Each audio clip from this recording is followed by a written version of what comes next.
Hey everyone, Meteorologist Tuttle here with you. Just taking a look at some of the latest data coming in as we talk about our forecast here for today and also recap of what happened last night. For many of you are like, what is this? Well, I've been told, I'm not, I can't swear by this, but that I was the only one that mentioned the fact we'll be seeing kind of a wake low event potential with some heat bursts. And that means some damaging winds up around 60, 70, possibly 80 miles per hour around central Oklahoma as those storms collapsed last night after midnight. Well, that's indeed what happened. So a lot of you, if you heard, an hour or two of wind, it sounded like you were in a hurricane or something. That's what occurred.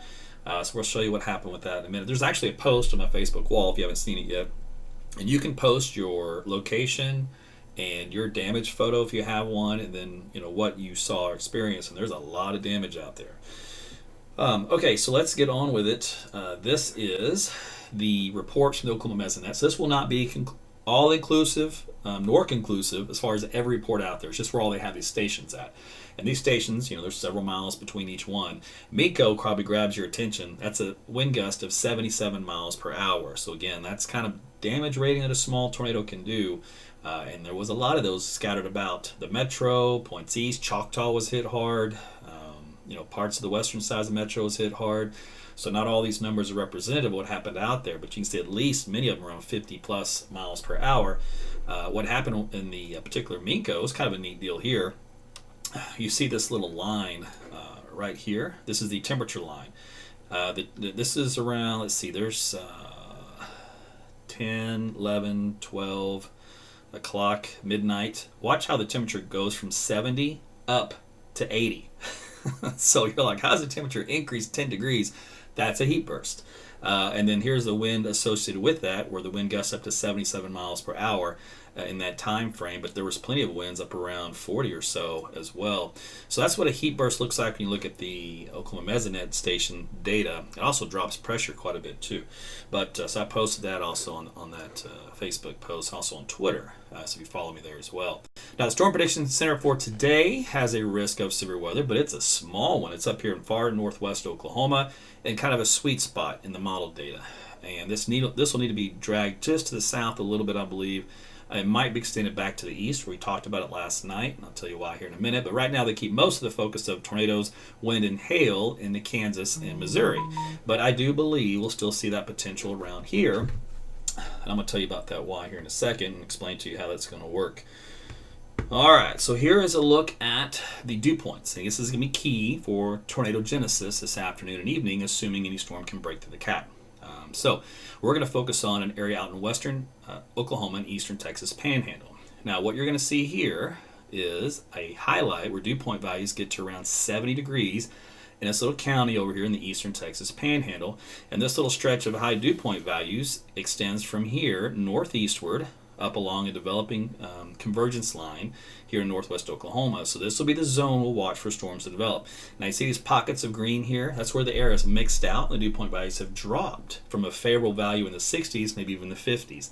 That's not favorable for tornado genesis, but if you can get them to wrap around an area of low pressure and peak, then you have that potential. So all things favorable, if things go well, you'll get a tornado out of this particular storm that develops in this environment. And then there'll be some other storm, I don't say other storms, maybe one other storm that'll develop as well up around Major County.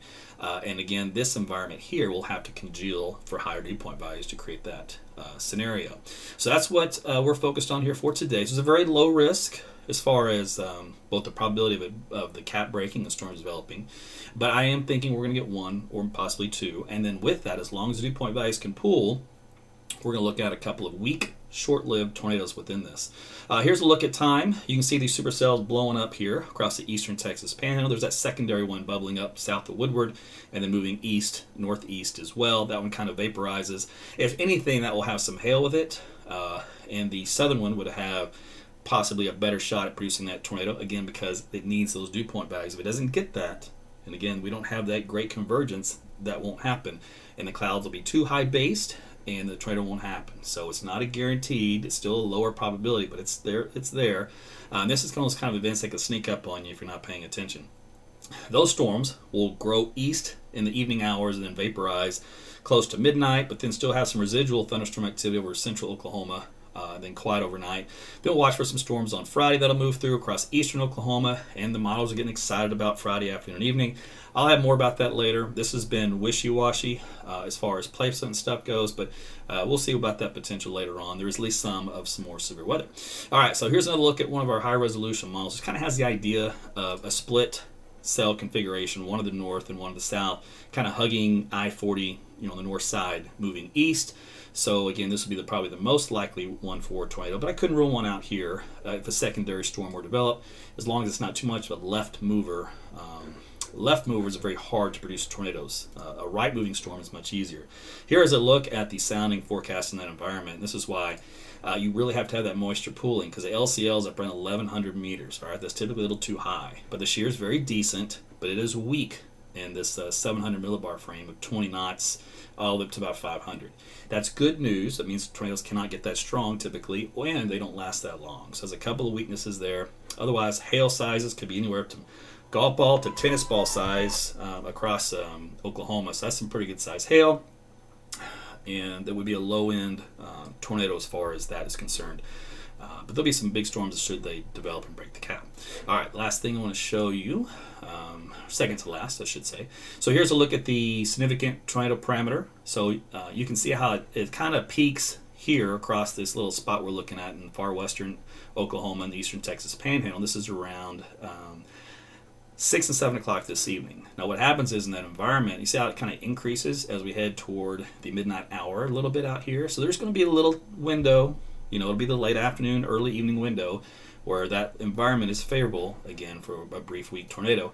If you look though, however, at the tech model, which I like to look at a lot, you notice this brown and white. These are the dry air mixing in those high cloud bases. But notice how the moisture in green wraps around into that little sweet spot we're looking at. So as long as this configuration can happen, it can overcome those higher cloud bases, and they'll drop because they'll get fed into this theta E axis, this gradient of moisture. Now if we look at the output from this particular guy, it's similar to the one I showed you before, and it's got a couple of cells, where are they? There they are, out there across northwestern Oklahoma. That's it. They last for a couple of hours, and then they start to slowly die out. So that's what the forecast is for today. That's what we focused on. So if you live across the rest of Oklahoma, you don't have to worry about anything. This is just for you folks up there in northwest Oklahoma. Again, out around, just say, Elk City area toward Woodward, and then points east from there toward toward Enid, and then maybe as far east as, say, Kingfisher. So that whole little quadrant there, that little small northwestern quadrant, is where the potential lies here for today. Then tomorrow, I'll have more time today to look at how things ought to unfold for tomorrow. It's going to be complicated. It's convoluted. You got the cluster of storms from Kansas overnight that'll drop southeast across eastern Oklahoma. Then you're going to try to get some storms developing out west. When you got two different movements clashing with each other, the model data can sometimes get a little haywire. So you got to kind of weed through the noise to get the outcome of that one. And sometimes on those cases, you won't quite know everything until the day of the event to see how things progress in the morning. Because sometimes those MCSs can get really strong and they can clear everything out. And they can really put into what we call a surface high, which is stable air, which prevents new storms from developing the rest of the day. All right, that can easily happen. But also on the western fringe of that high, you get a really tight gradient of moisture convergence and strong winds. So anything that can form west of that and come into that environment, severe weather goes up through the roof. So like I said, it can be complicated, and trying to narrow down specific counties can be difficult this time because that event hasn't happened yet, but that's what I'll be watching for. All right. Again, just to recap, if you missed it last night, you started this a little late. We had a high wind warning last night from the heat burst and wake low I mentioned in the forecast yesterday. When I told you we could see winds up to about 80 miles per hour, and yes, we did.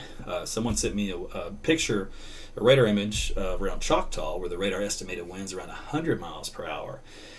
So I would have to look at that in more detail to see how much of that was realized, but it's going to be close. So you had easily 80 in that area. You may have had 90. You usually subtract a little bit from those peak winds on the radar estimations, but since it was so close to radar, it's a pretty close approximation, and there's a lot of damage that's from homes and stuff. So if you're one of those and you have some reports, drop down on the Facebook page, which is facebook.com/ATsweather, if you're watching on YouTube or Twitter. And there'll be a post on there where you can put your picture and where you are and what you saw. And if you got a weather station, hey, put that information on there too. My weather station, which I didn't even look at, Aaron, shame on you. But my winds weren't that strong. So it looks like I had a high gust today, only at 39. So it's crazy. You can have 39 miles per hour on one side of the town, and you can have almost 100 miles an hour on the other side of town, over the span of 20 miles. So that's why when I was showing you the map of the Oklahoma Mesonet stations, if they're 20, 30 miles apart, a lot can happen between 20 and 30 miles, obviously. Because these were pockets of damaging bursts of winds. They weren't widespread, everybody seeing that kind of stuff. Maybe more widespread of my value from around 40 to 50, but then within that, you're going to have a lot of amounts much higher. All right, that was it for me. I got some things I got to do, and then I'll keep an eye on the potential for later this afternoon and evening. If you're late to the party and you're just now tuning in, I'll stop this and you can watch the replay, but I got to get. All right, appreciate you guys watching, supporting, all that stuff. Your comments, your suggestions, what you love, what you hate, bring it all to me. I'll take it and use it as constructive criticism to continue to go forward and continue to give you guys what you need. All right, have a great day, everyone. We'll talk again soon. Take care.